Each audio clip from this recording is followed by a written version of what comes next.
مغرور انداز میں کہتا ہے، بھائی کیا پتا کوئی ہو جو آپ کو ہاتھ کیا آپ کو اٹھوا ہی لے، اور کیا پتا آپ کی آنکھوں میں آنکھیں ڈال کر بات بھی کر سکے اور آپ کی اجازت کے بغیر آپ پر حق جتا سکے۔ وانیہ جانتی تھی اس کا بھائی صبح سے کیا کہہ رہا ہے، کیونکہ وہ نرمی سے صرف اپنی ماں اور بہن کے ساتھ ہی پیش آتا تھا، اس لیے وہ سنجیدہ انداز میں کہتی ہے۔ سمینا بیگم اپنے دونوں بچوں کی باتیں بہت غور سے سن رہی تھی۔ وانیہ کے سوال پر ہارون شاہ کے جواب کی منتظر تھی۔ ایسا کوئی پیدا ہی نہیں ہوا جو ہارون شاہ کو چھو سکے اور جھکا سکے۔ ہارون شاہ کے جواب پر وانیہ الجھتی ہے اور کہتی ہے، بھائی یہاں جھکانے کی بات کہاں سے آ گئی؟ وانیہ کے سوال پر ہارون شاہ مسکراتا اور کہتا ہے، اس لیے گڑیا کہ ہارون تک پہنچنے کی ہمت اسی شخص میں ہے جو اسے جھکا سکے، اور اتنی ہمت لے کر آج تک کوئی پیدا نہیں ہوا۔ ہارون شاہ تحمل سے جواب دیتا ہے۔ ہارون شاہ کا جواب سن کر سمینا بیگم کہتی ہے، بیٹا انسان چاہے کتنا بڑا اور پاورفل کیوں نہ ہو جائے، وہ کبھی بھی اپنے نصیب اپنے ہاتھ سے نہیں لکھ سکتا۔ اللہ پاک اپنے بندوں کو کبھی دے کر تو کبھی لے کر آزماتا ہے۔ تم یہ نہیں جانتے کہ اس پاک ذات نے تمہارے حق میں کیا لکھا ہے، اور نہ یہ کہ کوئی اور بھی ہو سکتا ہے جو تمہیں جھکا سکتا ہے۔ جانتی ہو تم اللہ سے بہت محبت کرتے ہو، ہر وہ کام کرتے ہو جو ہمارے رب کو پسند ہے، لیکن میری جان اللہ کو تکبر نہیں پسند۔ شیطان نے بھی تکبر کیا تھا، جس کے بدلے میں اس سے فرشتوں کا استاد ہونے کا حق واپس لے لیا گیا۔ اس نے تکبر کیا اور اللہ کے حکم کی نافرمانی کی۔ اس نے کہا کہ حضرت آدم علیہ السلام اس سے افضل نہیں، معاذ اللہ۔ اس نے خود کو حضرت آدم علیہ السلام سے افضل سمجھا۔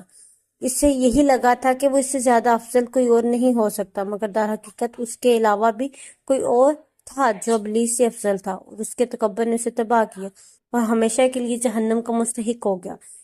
بیٹا ایسے نہ بولو، یہ نہ ہو کل تم ان الفاظوں کو اپنے سامنے دیکھ کر کچھ کہنے کے قابل نہ رہو۔ سمینا بیگم یہ کہہ کر رکی نہیں بلکہ چلی جاتی ہے۔ ہارون شاہ جو بہت گہرائی سے اپنی ماں کی باتیں سن رہا تھا، وانی شاہ کی طرف دیکھتا ہے۔ وانیہ شاہ ہارون شاہ کے دیکھنے سے وہاں سے چلی جاتی ہے۔ ہارون اس جگہ کو دیکھتا ہے جہاں اسے ابھی سمینا بیگم گزر گئی تھی۔ اس جگہ کو دیکھ کر ہارون شاہ کہتا ہے، سوری موم، میں نے آپ کا دل نہیں دکھانا تھا، نہ ہی مجھ میں تکبر ہے۔ میں ہارون شاہ ہوں، میرے دل کو آج تک کوئی لڑکی نہیں پائی، اور جیسے دل سے دوست کہا جاتا ہے جسے یہ حق دینا چاہا کہ وہ ہارون شاہ پر حق جتائے، اس کو اپنا بتائے، وہ اپنے دل میں خیالوں میں کسی اور کو جگہ دے بیٹھی ہے۔ اس نے مجھ سے میرا سب کچھ چھین لیا ہے، سب کچھ، اور ویسے بھی وہ شاید اس وقت میں جو ہارون شاہ موجود تھا اس پر اپنی ملکیت جتا لیتی، کیوں نہ کہ وہ کم سن لڑکی میرے سامنے بہت کم سہی مگر بولتی تھی، مگر اب تو اس میں ہمت ہی نہ بچی ایک چٹکی کو مار کر اپنے حق میں کچھ بول سکے۔ وہ کل بھی کمزور تھی، آج بھی، اور نہ کل اپنے لیے کچھ کر سکتی ہے نہ آج۔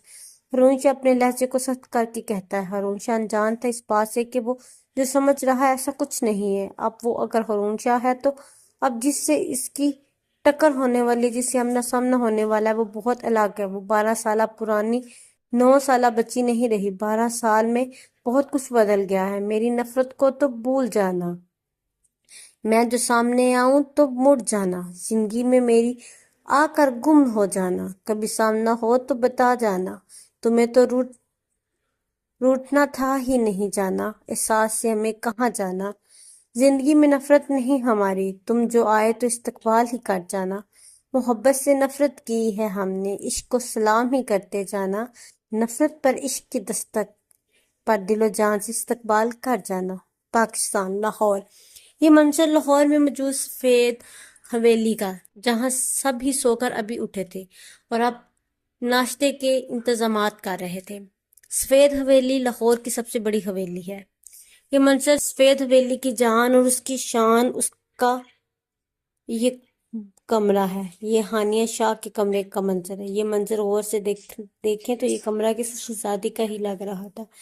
پورے کمرے میں صرف black and white he colour نظر آ رہا تھا۔ یہ کمرہ بہت کشادہ تھا، صبح کا منظر بہت سہانا لگ رہا تھا، اور کوئی بہت سکون سے ابھی بھی نیند پوری کر کے اٹھا تھا۔ پورا کمرہ بکھرا ہوا تھا، وہ بیڈ پر اوندے منہ سو رہی تھی۔ سائڈ میں ہی ناول پیرے کام میں رکھا ہوا تھا، جو کھلا دیکھنے سے پتہ چل رہا تھا کہ ناول پڑھتے پڑھتے ہی سو گئی تھی۔ سارے کشن پیچھے ہوئے تھے، ایک کشن ہاتھ کے نیچے دبا ہوا تھا، کمفرٹ نیچے زمین پر گرا ہوا تھا۔ سورج کی کرنیں کھڑکی سے ہو کر اس کے چہرے پر پڑ رہی تھی، جو آدھا بھی مشکل سے نظر آ رہا تھا۔ سورج کی کرنیں اس شہزادی کی نیند میں خلل ڈال رہی تھی۔ اب صرف اس شہزادی کو اٹھنا ہی تھا، کیونکہ اب الارم بھی بج رہا تھا۔ یا میرے اللہ، اتنی جلدی 7 کیسے بج گئے؟ ابھی تو سوئی تھی۔ وہ کشن میں منہ دیتی کہتی ہے، ہانی اٹھ جاؤ، دیر ہو رہی ہے۔ یہ آواز اقصیٰ کی تھی، جو کمرے کے باہر سے آواز لگاتی ہے۔ ہانیہ شاہ آواز سن کر اٹھتی ہے۔ وہ جیسے ہی اٹھتی ہے تو پورے چہرے پر بال بکھر جاتے ہیں۔ وہ فوراً الارم بند کرتی ہے اور فوراً بیڈ سے اٹھتی ہے۔ اپنے کمرے کی حالت دیکھ کر ہانیہ شاہ کا دماغ گھوم جاتا ہے، کہتے یہ حالت میں نے کی ہے؟ ہانیہ شاہ بے یقینی سے کہتی ہے۔ ہانیہ شاہ کے کمرے میں آنے کی اجازت کسی کو نہ تھی۔ وہ اپنے کمرے کی صفائی خود ہی کرتی تھی اور اپنا کمرہ خوب صاف رکھتی تھی۔ اپنے کمرے کی حالت دیکھ ہانیہ شاہ کو اب خود پر ہی غصہ آ رہا تھا۔ جلد ہی خود کو کمپوز کر کے سب سے پہلے کمرہ صاف کرنے لگتی ہے۔ 20 منٹ میں سارا کمرہ صاف ہو جاتا ہے۔ اب وہ ڈریسنگ روم میں جا کر اپنے کپڑے لے کر واش روم میں گھس جاتی ہے۔ چینج کر کے جیسے ہی کمرے میں داخل ہوتے اپنے کمرے میں کسی وجود کا دیکھ کر آنکھیں اچک جاتی ہیں۔ تم میرے کمرے میں کیا کر رہی ہو؟ ہانیہ شاہ تخمل سے پوچھتی ہے اور ڈریسنگ ٹیبل کے سامنے آ کر کھڑی ہو جاتی ہے۔ وہی میری جان، سب کہتے ہیں۔ اطمینان سے جواب آتا ہے، ابھی 9 نہیں بجے۔ ہانیہ شاہ بھی نے آرام سے جواب دیا اور بال ڈرائی کرنے لگتی ہے۔ گھڑی دیکھو اپنی جانی، پہلے جیسے انداز میں جواب آتا ہے۔ ہانیہ صبح مذاق کرتا دیکھ غصے میں کہتی ہے، بس کرو تم، ابھی ٹائم نہیں ہوا، 9 نہیں بجے اور میں تیار ہوں، سمجھی تم؟ ہانیہ جھنجھلائے ہوئے جواب دیتے، مگر خود کے انداز پر افسوس ہوتا ہے، اس لیے کہتی ہے، میں ٹھیک ہوں اقصیٰ، تم پریشان نہ ہوا کرو، سب ٹھیک ہے۔ ہانیہ سکون سے کہتی ہے۔ اقصیٰ اور ہانیہ بہت اچھی دوستیں تھیں۔ ان کی دوستی 17 سال پرانی تھی۔ اس کی سال پرانی اقصیٰ ہانیہ سے 2 سال بڑی تھی۔ ہانیہ جب سے پیدا ہوئی تھی تب اقصیٰ سے ہانیہ کے ساتھ تھی۔ ہانیہ شاہ کی دنیا میں صرف اور صرف اقصیٰ ہی تھی جس میں ہانیہ شاہ کی جان بستی تھی۔ اس کی دوستی بے مثال تھی۔ ٹھیک ہے، اقصیٰ اداس ہو کر جواب دیتی ہے، اقصیٰ کے لہجے میں ناراضگی محسوس کر کے اپنا رخ اقصیٰ کی طرف کرتی ہے۔ ہانیہ شاہ جانتی تھی کہ اسے اپنی جان سے پیاری دوست کو کیسے منانا ہے۔